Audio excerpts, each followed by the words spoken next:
നാളെ അപാര ഏകാദശി. ഈ ഏകാദശി അപര ഏകാദശി, അജല ഏകാദശി എന്നും അറിയപ്പെടുന്നു. വൈശാഖ മാസത്തിലെ കൃഷ്ണപക്ഷ ഏകാദശിയാണ് അപര ഏകാദശി അഥവാ അപാര ഏകാദശി. അപാര എന്ന വാക്കിനർത്ഥം പരിധിയില്ലാത്തത് എന്നാണ്. ഈ ഏകാദശി വ്രതത്തിലൂടെ എല്ലാവിധ പാപങ്ങളും ശമിക്കുകയും മോക്ഷപ്രാപ്തി ലഭ്യമാവുകയും ചെയ്യുന്നു.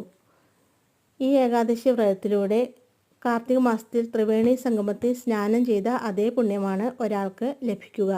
ഏകാദശി തിഥി ആരംഭിക്കുന്ന 23-ാം തീയതി വെള്ളിയാഴ്ച അതിരാവിലെ 1:12 ഏകാദശി തിഥി അവസാനിക്കുന്നത് 23-ാം തീയതി രാത്രി 10:29 ഹരിവാസര സമയം 23-ാം തീയതി വൈകിട്ട് 4:30 മുതൽ 24-ാം തീയതി അതിരാവിലെ 4:30 വരെയാണ്.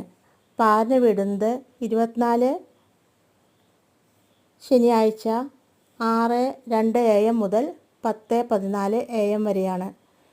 ഇന്നത്തെ ദിവസം മഹാവിഷ്ണുവിൻ്റെ 5ാമത്തെ അവതാരമായ വാമനമൂർത്തിയെയാണ് പൂജിക്കേണ്ടത്.